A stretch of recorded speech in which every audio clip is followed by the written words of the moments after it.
என்னுடைய செயலும் சிந்தனையிலும் இந்த சமூகத்துக்கு பயனுள்ளதாக இருக்குன்னு நினைக்கிறவங்க மட்டும் இந்த மூவேந்தர் மீடியாவை சப்ஸ்கிரைபிள் பண்ணிவிட்டு பெல் ஐக்கான் ஆல் கொடுத்து வந்து ஃபாலோ பண்ணிக்கோங்க. மூவேந்தர் மீடியாவுக்கு உதவணும்னு நினைக்கிற உறவுகள் கீழே கொடுக்கப்பட்டுள்ள வாட்ஸ்அப் நம்பருக்கு தொடர்பு கொள்ளுங்கள். நன்றி. அனைவருக்கும் வணக்கம். இப்போது நம்முடைய இணைப்பில் மல்லர் பேராயத்தினுடைய தலைமை ஒருங்கிணைப்பாளர் தமிழ்மாறன் இருக்கிறார். மல்லர் மீட்பு காலத்தினுடைய நிறுவன தலைவர் செந்தில் மல்லர் அவர்கள் குறித்து அவதூறான அல்லது சர்ச்சைக்குரிய ஒரு கருத்து போய்கிட்டு இருக்கு. அது குறித்து நம்ம பேச இருக்கிறோம். ஐயா வணக்கம். ஐயா வணக்கம். நலமா இருக்கீங்களா? நலமா இருக்கிறேன். நீங்க நலமா இருக்கிறீங்களா? நலமா இருக்கீங்க. இப்போ ஒரு வாட்ஸ்அப் தளத்துல, அதாவது அந்த தளத்தினுடைய பேர் என்ன, தேவர் புகழ் பாடும் தளம் அப்படி மாதிரி இருக்குது. ராதா நாச்சியார் என்பவருடைய அந்த ஐடியில இருந்து ஒரு தகவல் ஒன்று பகிர்ந்திருக்கிறாங்க. நெல்லையில் கடந்த சில நாட்களுக்கு முன்பு தேசிய தலைவர்களையும் தமிழக முதல்வரையும் அவதூறாக பேசிய செந்தில் மலர் என்பவர் கேரளா மாநிலம் கோழிக்கோடு காவல் நிலையத்திற்கு உட்பட்ட தங்கும் விடுதியில் ஏதோ செய்து கொண்டார் என்ற மாதிரி செய்தி வருது. அந்த செய்தி குறித்து இப்போ நீங்களும் அந்த அவரோட வழக்கில் நீங்களும் சம்மந்தப்பட்டிருக்கீங்க.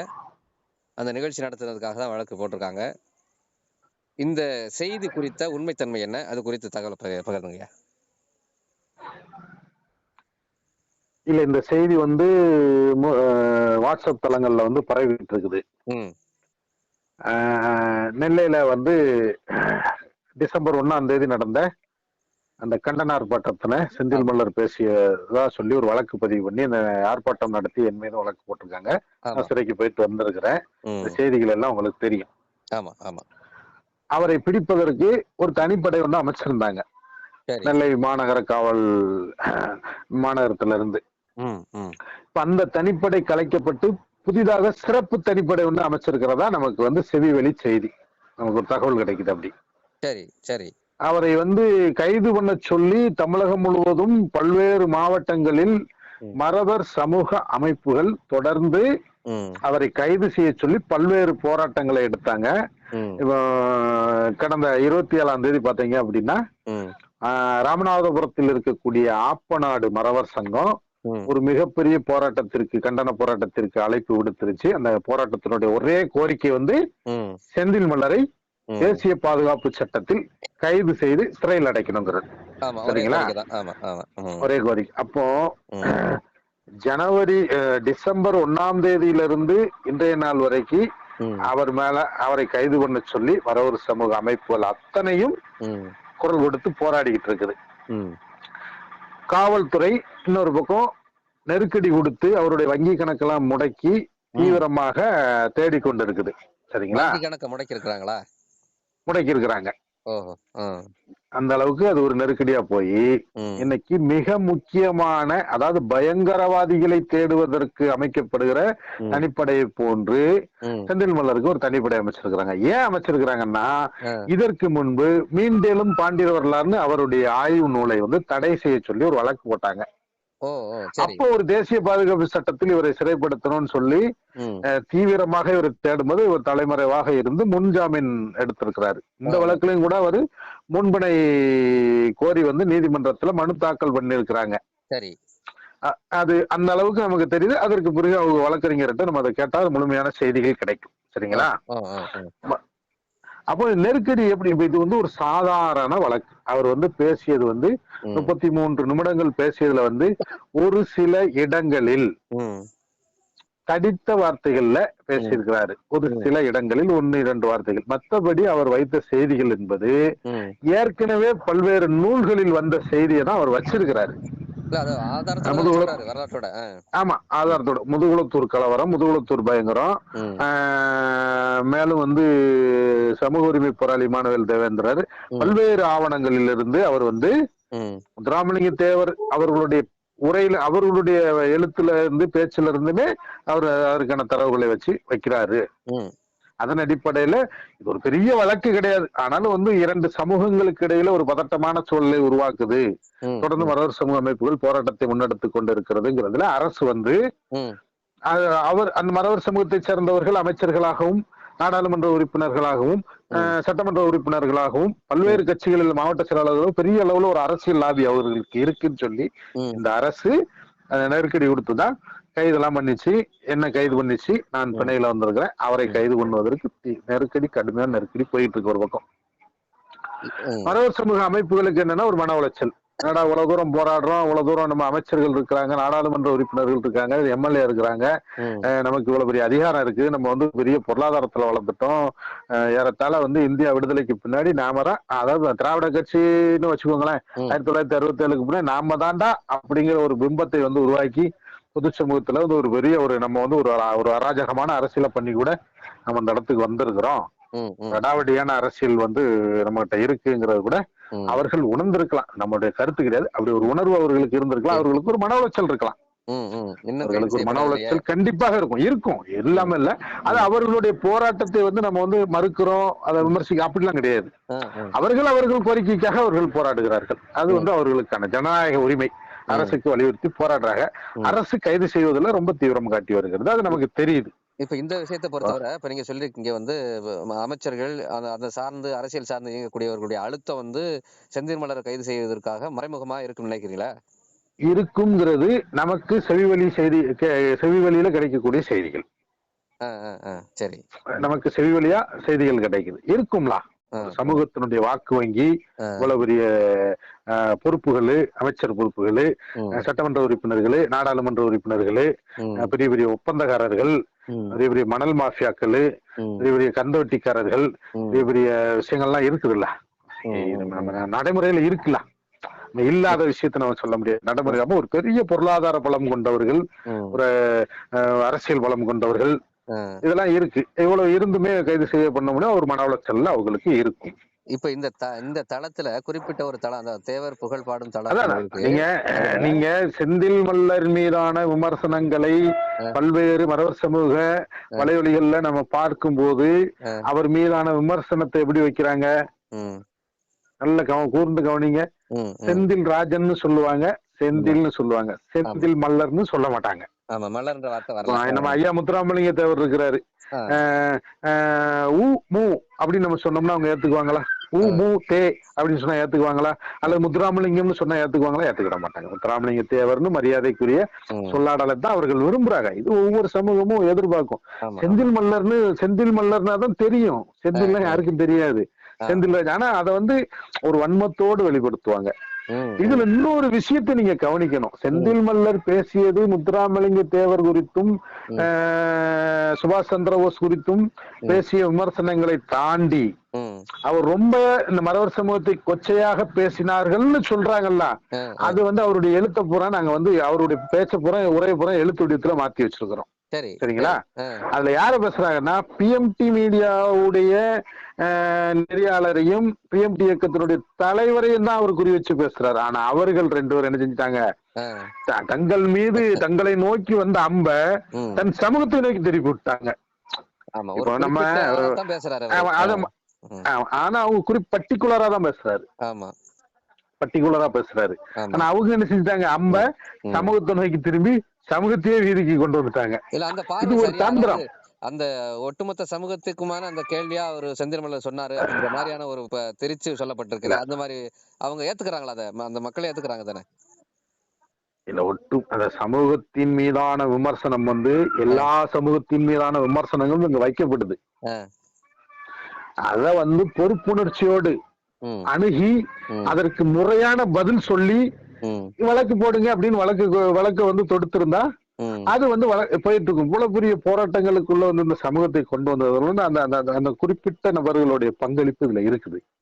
அது அந்த தெரியல. இப்ப மறவர் சமூகத்திலையும் சரியான கருத்துக்களை பேசக்கூடிய அமைப்புகளோ தலைவர்களோ இருக்கதான் செய்யறாங்க, கொஞ்சம் பேர் இருக்கிறாங்க.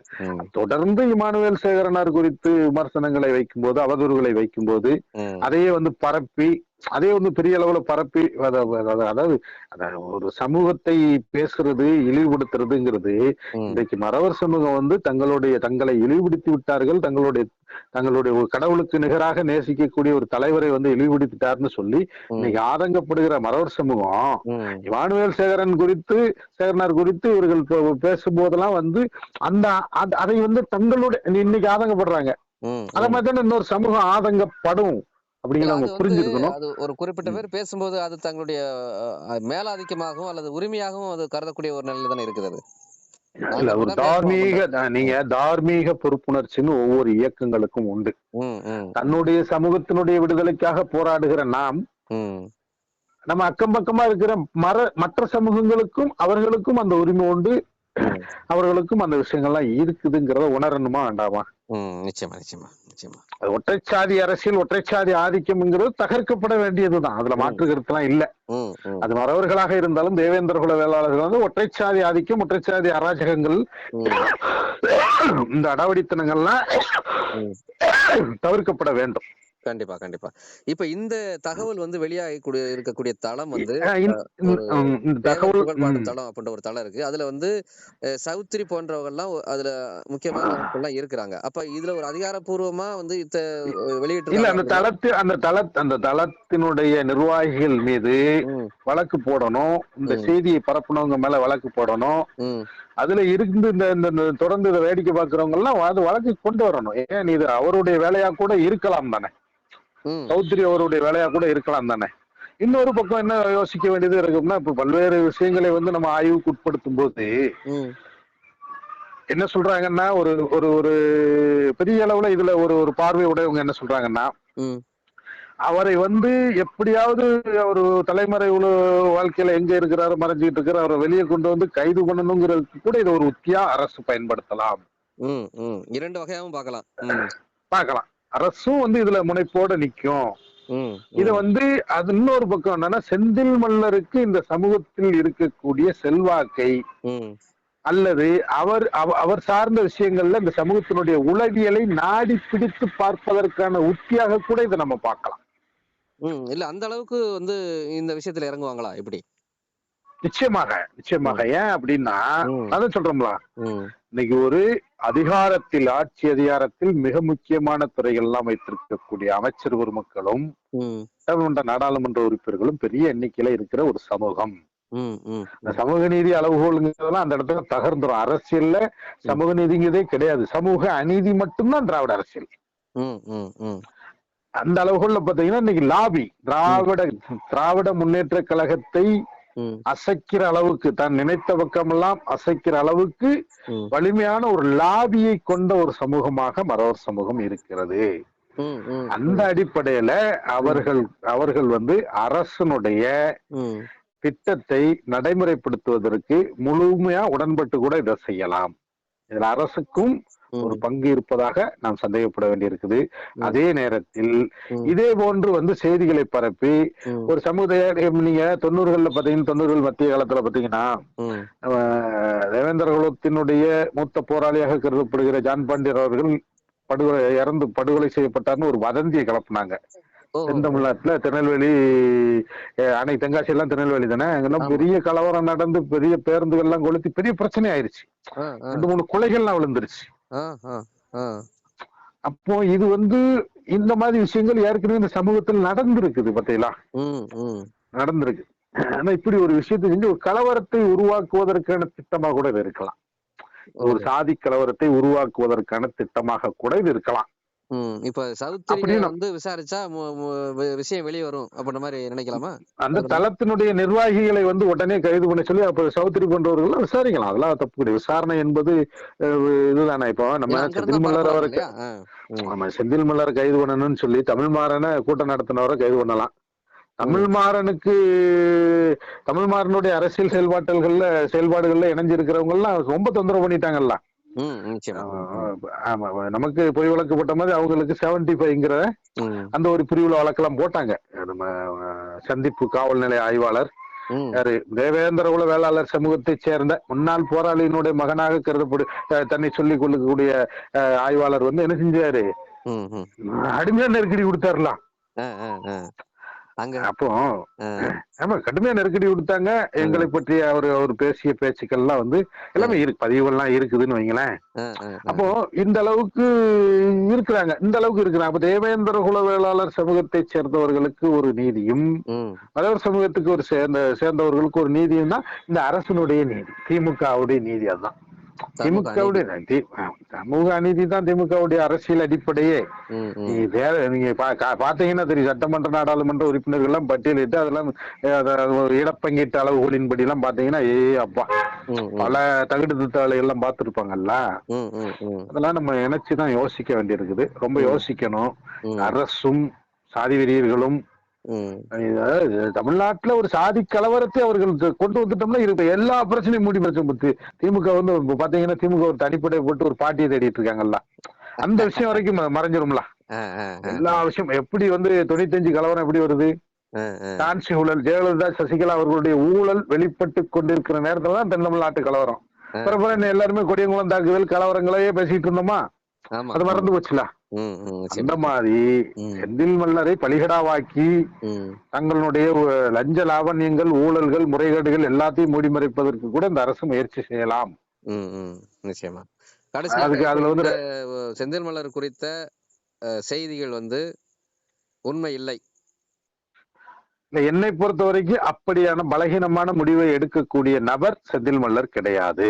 ஏற்கனவே அவருக்கு ஒரு அனுபவம் இருக்கிறது. ஏற்கனவே ஒரு தேசிய பாதுகாப்பு சட்ட வழக்கை எதிர்கொண்டு நீதிமன்றத்துல போய் முறியடிச்சிருக்கிறாரு. அதுக்கு முன்மனை வாங்கி பண்ணிருக்கிறாரு. அதுபோக ஒரு உறுதியான ஒரு தமிழ் தேசிய அரசியல் பேசக்கூடிய ஒரு தலைவர்.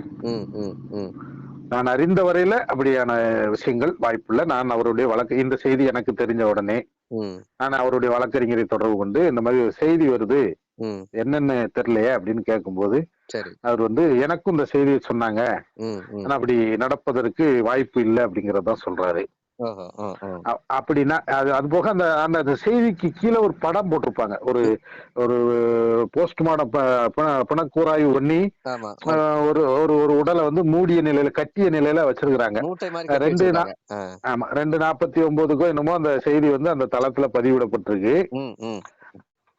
ஆனா இன்னைக்கு அப்படி நடந்திருந்தால் உடனடியாக அவர் குடும்பத்தினருக்கோ, அவருடைய உறவினர்களுக்கோ, அமைப்புக்காரங்களுக்கோ, அவருடைய அரசியல் நெருங்கிய நண்பர்களுக்கோ யாருக்குமோ தெரியாம இந்த விஷயங்கள்லாம் நடந்திருக்குமா சொல்லி தகவல் சொல்லணும் இல்லையா அரசு? அவங்க தானே போய் கையெழுத்து போடணும். அது கேரளா கவர்மெண்ட் வந்து தமிழ்நாடு கவர்மெண்ட் போன்று கிடையாது. அந்த சட்டத்திட்டங்களை அவங்க வந்து தெளிவா நடைமுறையில கடைபிடிப்பாங்க. இவங்க சட்டத்திட்டங்கள்லாம் இவங்க காலில் போட்டு மிதிச்சுட்டு போவாங்க. அது அவங்கள்ட்ட வந்து அப்படியெல்லாம் பார்க்க முடியாது. நம்ம நிறைய வழக்குகள் விஷயமா கேரளாக்குள்ள நம்ம நிறைய நண்பர்களுக்காக நம்ம உள்ள போய் பார்த்திருக்கிறோம். அங்க இது வந்து முழுக்க முழுக்க இது வந்து திட்டமிட்டு பரப்பப்படுகிற செய்தியாகத்தான் நம்ம எடுத்துக்கொள்ள முடியும். இந்த செய்தி பரவுன நேரத்துக்கு இது உண்மையா இல்லையாங்கிறது பொதுவாக இருக்கக்கூடிய நபர்கள் பல்வேறு கேரளாவில் இருக்கக்கூடிய தங்களுடைய உறவுகளையோ நண்பர்களையோ தொடர்பு கொண்டு பல்வேறு விஷயங்களை உறுதிப்படுத்த கேட்டிருப்பாங்க. அப்படி எந்த செய்தியும் வரல. இது ஒரு முன்னோட்டம் பாக்குறாங்க, நாடி பிடிச்சு பாக்குறாங்க. அல்லது செந்தில் மல்லரை வேற ஏதோ அவரை அழித்தொழிப்பதற்கான ஒரு முன்னோட்டமா இது சமூகத்தினுடைய உளவியல் என்னவா இருக்கு, அரசியல் என்ன எதிர்ப்பு எப்படி இருக்கு அப்படிங்கறத கூட இவர்கள் பார்க்கலாம். நிச்சயமாங்கய்யா, பல்வேறு தகவலை பகிர்ந்துக்கிட்டீங்க. நன்றிங்கய்யா. நன்றி.